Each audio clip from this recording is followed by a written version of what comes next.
Kevin Maguire's old F-150 growled down the deserted Dakota highway, its headlights slicing through the furious snowstorm like twin blades.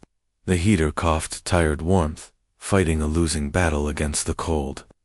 Kevin's gloved hands gripped the steering wheel, knuckles white, jaw tight. He'd spent 6 fruitless hours ice fishing, caught nothing but frostbite. And now the storm had turned from bad to biblical.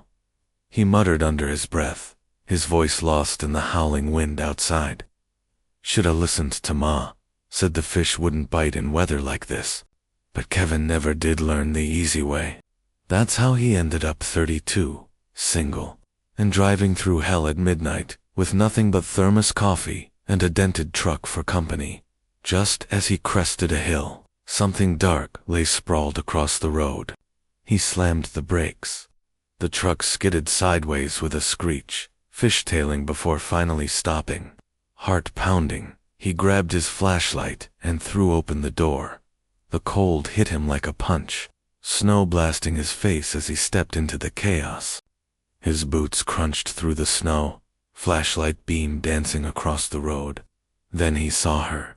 She lay in the snow, curled like a child, completely naked.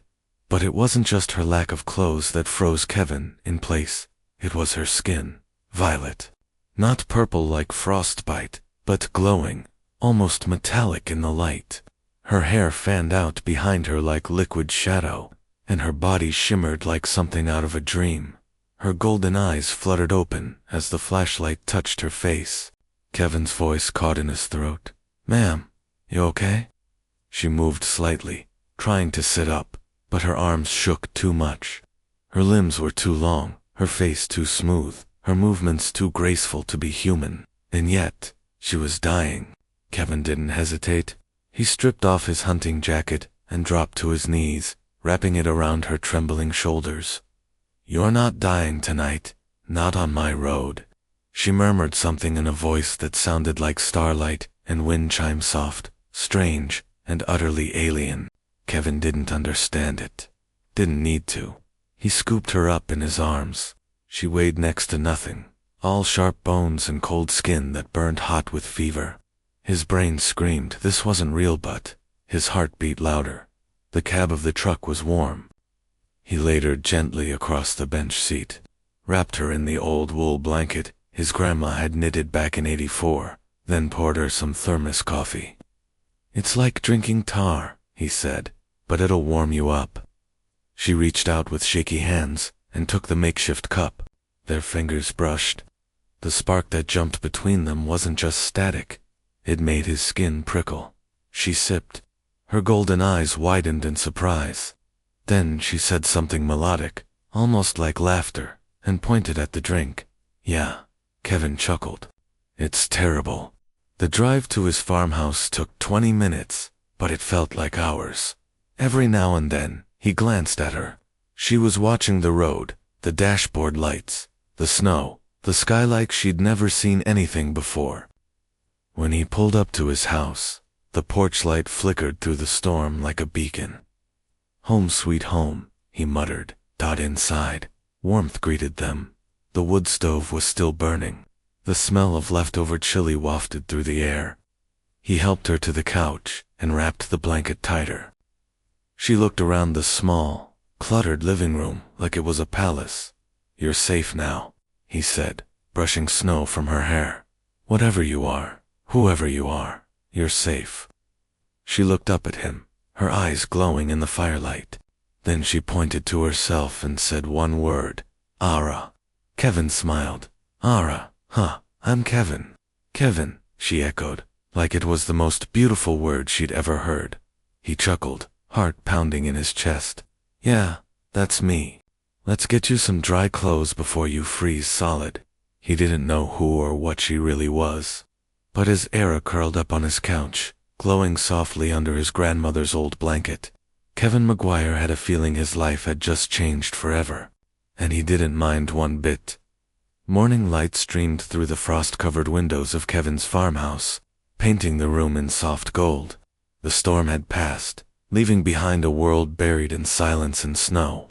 Kevin stirred awake on the couch, his neck stiff and back sore from a night spent on lumpy cushions. The events of the night before came rushing back. Ayra, the alien girl, the blizzard, her skin glowing like sunlight on water. He sat up with a groan and rubbed his eyes. The smell of something burning hit him a second later. What the hell? He bolted toward the kitchen. What he saw made him freeze in the doorway. Ayra stood barefoot on the tile floor, dressed in his oversized flannel shirt, which now bore strange stains and burn marks. The microwave steamed, the toaster smoked, and there was a glowing mug in her hand, his favorite mug, now pulsing with violet light.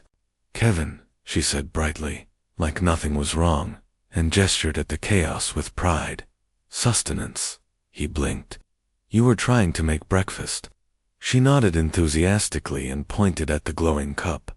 "Warm. Good." Kevin took the mug from her carefully. It felt like it might explode. "Okay, lesson 1. Coffee doesn't glow. Ever." Ayra looked disappointed. Her smile faltered, her shoulders slumped, and Kevin's heart softened immediately. She'd tried to do something kind. That counted more than any ruined kitchen.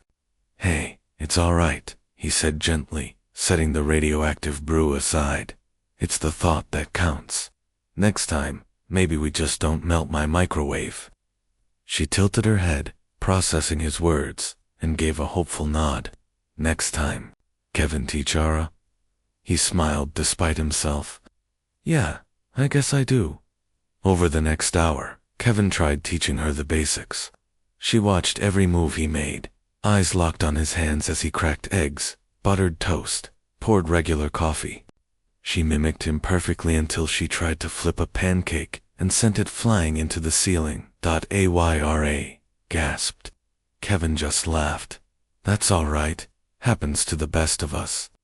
They ate together at the small kitchen table, steam rising from their plates. Ayra took careful bites, her face lighting up with every new taste. She pointed at the toast. "This, good. It's bread," he said, grinning. "Toasted, nothing fancy." "Bread," she repeated, then added softly, "Kevin, good." He looked down, suddenly shy. "I'm just doing what anyone would do." Ayra shook her head firmly. "No, Kevin kind. Kevin save." After breakfast, she wandered into the living room and stood in front of his bookshelf like it was a museum exhibit. She picked up a worn paperback, opened it, and stared at the pages. "Can't read English?" he asked. She shook her head, frustrated, then tapped the book and pointed at herself. "All right," Kevin said, grabbing a notebook and pen. "Let's start with letters." They sat on the floor together for hours, Ayra copying shapes with perfect precision, but stumbling over pronunciation. Still, her progress was stunning. She picked up new words faster than anyone Kevin had ever met. "Kevin, home," she said, gesturing to the couch. "Yeah, this is my home," he replied. "It's not much, but it's mine." She hesitated, then looked him in the eye. "Ayra, no home, no more." He understood the pain behind her words. "Well, maybe this can be your home too, if you want." Her smile was quiet, but radiant. "Ayra want." Later that afternoon, Kevin found her in the bathroom examining his razor with intense curiosity, completely naked. "Jesus," he yelped, spinning away and shielding his eyes. "Ayra, put something on." She blinked, utterly calm. Kevin ashamed of Ayra body. "No, I mean yes. I mean humans just don't. We have rules about this sort of thing." She wrapped a towel around herself, clearly confused. "Rules?" Kevin exhaled. "Yeah, like privacy, wearing clothes, personal space." Ayra stepped closer. Kevin and Ayra, close friends. He turned, catching the shimmer of mischief in her golden eyes. She was teasing him, and despite the absurdity of it all, he smiled. "We're getting there," he said, voice low. That night, she curled up on the couch again, wrapped in his flannel shirt and blanket. As Kevin watched her fall asleep, he couldn't help thinking how fast things were changing. She wasn't just an alien anymore. She was Ayra, and maybe, just maybe, she was becoming something more than a guest. Kevin woke before dawn to the crunch of footsteps outside.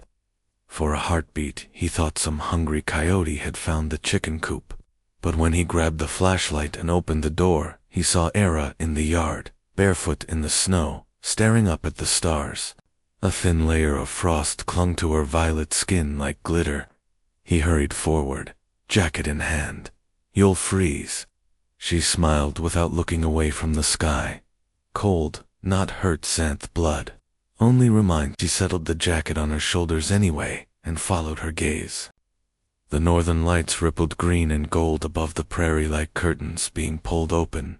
Ayra breathed a single word, home, so soft he almost missed it.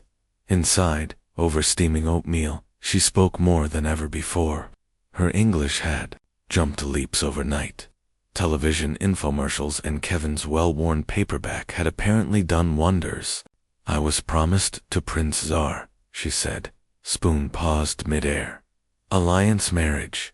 Father calls it duty. I call it prison." She set the bowl down, hands shaking. "Tsar is cruel." The word landed heavy in the small kitchen. Kevin's jaw tightened. "No one's dragging you back. Not while I'm breathing." Ayra searched his face, as if testing the weight of that promise, then nodded once, decisive. "Then I must learn Earthway. Blend." Kevin laughed. "Buckle up. Earthways are messy." He dug out an old stack of clothes from the closet flannel. Jeans, a faded Husker's hoodie, and showed her how to layer up. She emerged from the bedroom a few minutes later, timid but proud, the hoodie hanging past her knees. The effect was disarmingly human. Taking her into town felt like guiding a child through a carnival and a dignitary through a riot, all at once.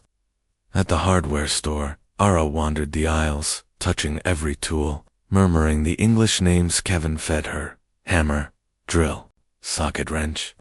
When she reached the soldering irons, she lit up. "Energy joiners," she whispered, eyes shining. Kevin made a mental note. She understood technology better than he ever would. Trouble came in the shape of Deputy Sam Wallace, leaning against the coffee machine by the counter. Sam raised an eyebrow at Kevin's companion. "New girlfriend," he joked, but curiosity sharpened his voice. Kevin managed to laugh. "Cousin from up north. Real far north." Ayra flashed a shaky smile, whispering cousin like it was a magic word. Sam tipped his hat and sauntered off, but Kevin felt sweat prick under his collar. One slip, one wrong reflection of violet skin under fluorescent lights, and questions would snowball fast. On the drive back, an old radio preacher droned about end-time signs in the heavens. Kevin flicked the dial, embarrassed, but Ayra caught his hand.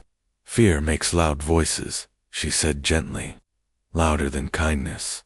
He swallowed. "Yeah, but kindness fights back." She considered that, then repeated it, as if storing ammunition. "Kindness fights back." They spent the afternoon in Kevin's small workshop. Ayra traced circuits on a busted carburetor, humming in that wind chime language. Then produced a multi-tool from Kevin's cluttered bench, and coaxed the dead part to life with a few deft twists. "Power flows crooked," she explained, pointing to a corroded contact he'd missed. Kevin stared, equal parts impressed and jealous. "Remind me to put you on payroll." She tilted her head. "Payroll," he grinned. "Payment for fixing what I can't." Ayra's brow furrowed. "I fix because Kevin kind? No payment." He scratched the back of his neck. "That's not how we do things here. Work deserves reward." She thought about it, then tapped her chest. "Reward. Ayra, stay."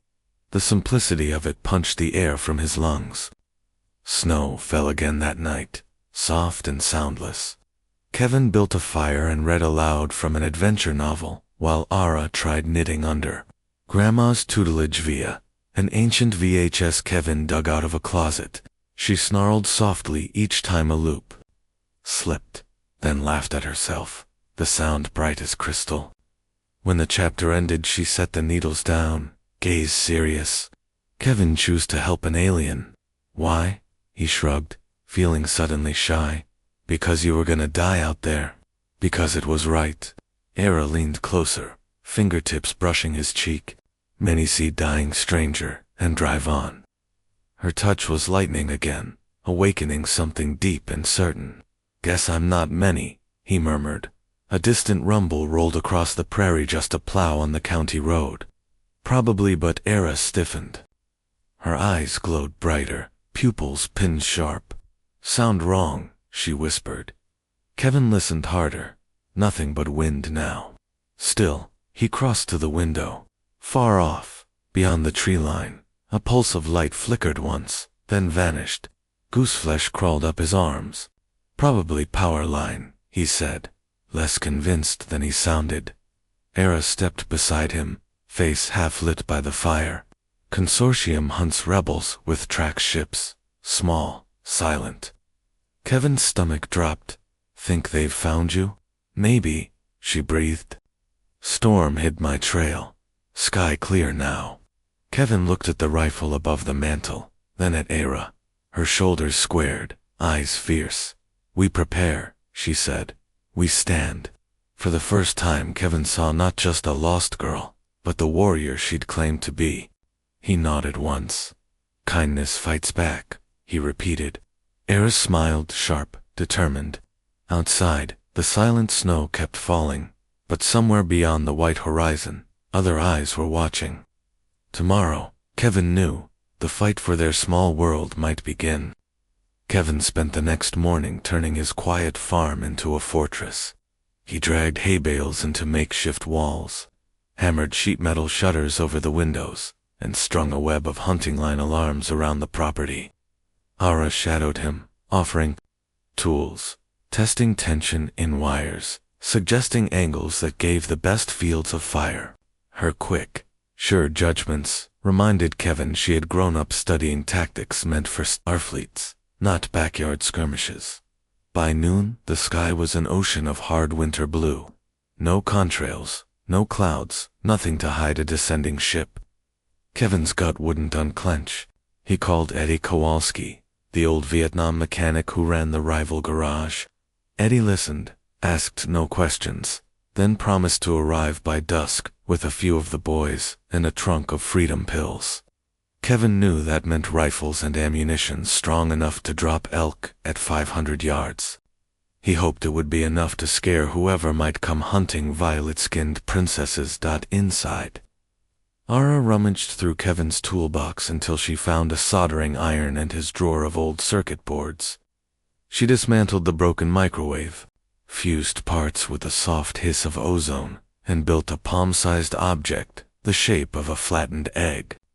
Tiny copper coils glimmered where she'd etched foreign symbols with the solder's tip.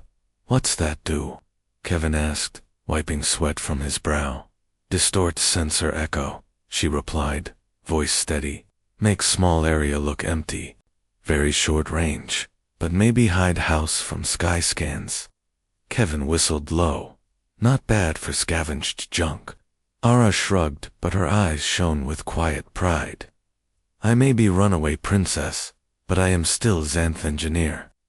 They set the device in the attic, its soft violet pulse blending with the glow of Christmas lights Kevin had never taken down. The farmhouse exterior looked ordinary against enough to fool a passing satellite. If luck held, late afternoon brought Eddie's convoy, 3 mud-splattered pickups, and a pair of four-wheelers humming like angry hornets. Eddie climbed out, patched coat flapping, and clapped Kevin's shoulder. "Heard you got varmints bigger than coyotes." "Meaner, too," Kevin said. He introduced Ayra. Eddie's brows rose, but he simply tipped his cap. "Ma'am, no one asked about skin tone or golden eyes." In Dakota, hospitality outweighed curiosity.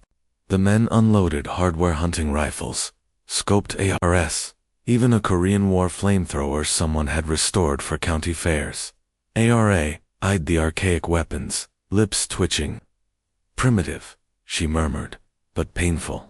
As twilight bled into deep violet, Kevin's newly strung alarm line chimed softly, a distant clink of glass bottles hanging on fishing filament. Everyone froze. Ayra stiffened, nostrils flaring. "Ion exhaust," she whispered. "Ship landing, half-mile north." Rifles snapped into hands. Eddie signaled 2 men to the barn roof, 2 others toward the tree line. Kevin chambered around in his 308 and turned to Ayra. "Stay inside, bolt the door." She seized his wrist. "I fight. Ayra, your kindness gave me choice. I choose to stand." There was no time to argue. He nodded and handed her a 12-gauge. She worked the pump as though born to it. Together they crept to the edge of the yard. Snow glittered under the rising moon. Between skeletal cottonwoods, a dark silhouette settled sleek, mantis-shaped, only 20 yards across. A ramp unfolded without a sound. 3 figures stepped out, tall and slender, armor rippling like liquid metal. Their faces were masks of mirrored silver, but faint violet veins pulsed beneath. Ayra inhaled sharply. Royal Guard. Father's elite. Kevin raised his rifle. Maybe they came to talk. A metallic voice echoed across the stillness. "Citizen Kevin Maguire, relinquish the asset, and you will be spared." "So much for talking," Eddie muttered from the shadows. Kevin stepped forward, heart hammering. "She's not an asset. She's free." The lead guard lifted a baton crackling with purple electricity. "Freedom is a construct of lesser minds." Ayra strode out beside Kevin, shotgun leveled, then prepared to be enlightened. The guard swung. Ayra fired. The slug slammed into the baton, detonating it in a spray of molten sparks. Kevin's rifle barked a heartbeat later, punching a fist-sized hole through the guard's chest plate.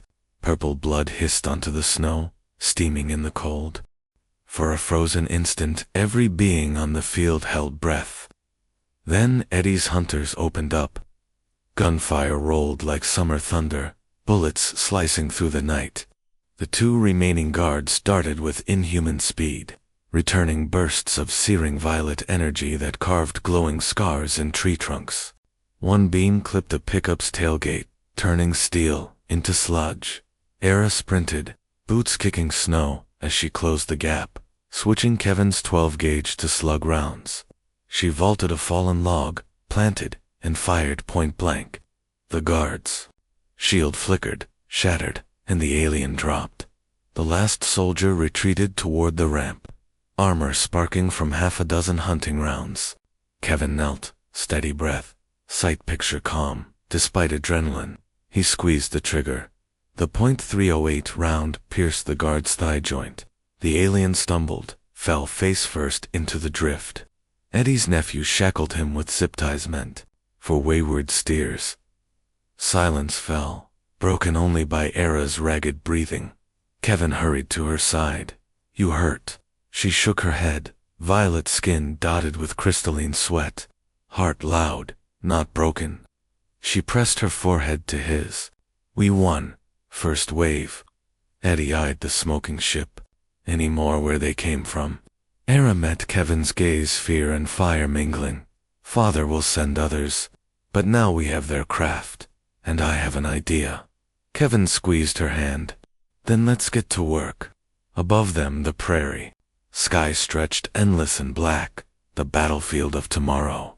Tonight, though, humanity and one runaway princess had drawn first blood, and hope burned brighter than the northern lights.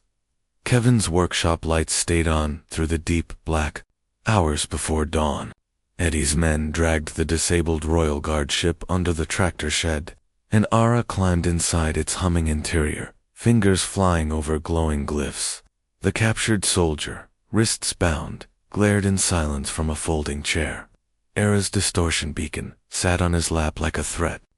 She interrogated systems quicker than Kevin could fetch tools, murmuring half English, half Xanth, while Kevin knelt beside the open power core, soldering scavenged copper wire into alien ports. The plan that took shape was reckless: hijack the ship's transmitter, broadcast Ayra's declaration of freedom, and bait her father's fleet into a conversation they couldn't control. Eddie called it poking the bear. But Ayra insisted there was power in truth, spoken loud. Snowflakes drifted through broken boards overhead, while Kevin jury-rigged a car battery as backup. Human wrenches clanged on alloy, no earthly chart described. The more impossible the task, the more determined Kevin became. When sparks snapped against his gloves, Ayra leaned close, pressing a cool hand to the side of his neck. "Your heart's still strong," she said, and it steadied his trembling fingers better than morphine. Across the shed, men shared thermos coffee, whispering disbelief at the sight of an alien princess rewiring her own people's warcraft with barnyard junk. Just before sunrise, Ayra powered the transmitter. A column of violet light climbed the air like dawn reversed, pulsing out her coordinates for half a galaxy. The bound guard barked a warning in Xanth, but Ayra only raised her chin. "My voice," she told him, "belongs to me now." She spoke slow English into the open channel, every syllable clear as icicles breaking. "I am Princess Ayra Xanth. I claim the right of choice. I am not property. Any who seek to take me will meet the resolve of Earth." Kevin squeezed her shoulder. At the word Earth, pride swelling like a second heartbeat, the light faded. Silence returned to silence so heavy it bent the rafters. Then the prairie horizon ignited with streaking engines. 6 consortium frigates tore a cloud cover at impossible speed, breaking above the farmhouse until snow spiraled skyward in horizontal vortices. Kevin's breath plumed white as he stepped into the yard, rifle lowered, but ready. Ayra walked beside him, dressed in his Husker's hoodie, hair snapping in the rotor wash. From the lead frigate, a hologram shimmered to life, her father's stern face, lined with sleepless worry and ancient pride. His voice fell over the field like cold rain. "Daughter, you drag savages into matters of empire. Surrender, and I erase this embarrassment." Behind Kevin, Eddie's hunters tightened grips on gun stocks. Kevin felt the entire county's stubborn heritage in his spine. Ayra's answer came soft, yet rang across frozen miles. "These savages showed me freedom, father. If royalty fears one mechanic's kindness, perhaps our throne is weaker than we boast." Murmurs rippled among distant ship crews, hearable even from the ground through the projector's relay. Dakota had seeded it with a sentence. The Emperor's gaze flicked to Kevin, measuring. "Human, do you think defiance earns glory? I could turn your planet to slag." Kevin's throat went dry, but years of small-town bar fights taught him the only language bullies respect is a firm voice. "Maybe you could," he said, "but you won't, because your armada's reputation is built on obedience and right. Now your daughter is teaching your officers another way." As if on cue, a second hologram blinked open, one of the frigate captains. Helmet removed, eyes shining with something like awe. "My lord," he announced, "half our crew refuse to fire on civilians. They ask for choice." Shock cracked the Emperor's composure. Ayra stepped forward. "Father, I never wished to break you, only the chain. Let your people choose, and I will forever honor our blood. Deny them, and your legend turns to tyranny." The Emperor's image flickered beneath swirling snowlight. Kevin heard an old man's grief beneath imperial steel. At last he spoke a single order: "Stand down." Thrusters cooled, violet auras dimmed, and the Dakota dawn exhaled peace.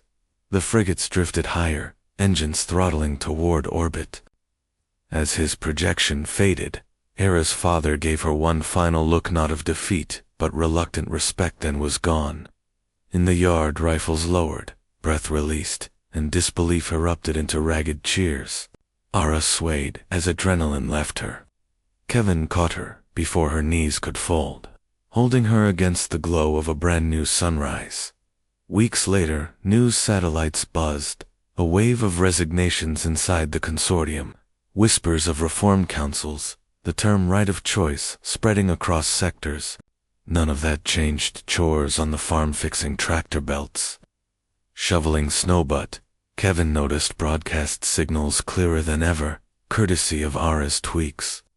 On quiet nights, the couple sat on the porch that now bristled with alien antennas, answering distant calls for help, guiding daring souls toward safe harbors on Earth and beyond. One evening, Eddie joked that Kevin's place had become the first embassy of galactic freedom. Kevin just smiled, pulled Ayra nearer, and watched the sky fill with unfamiliar constellations, some shining newly bright, as if daring to be seen for the first time. Humanity had offered a jacket to a stranger, and in return gained a universe of allies. That, Kevin thought, was a trade any mechanic would make again.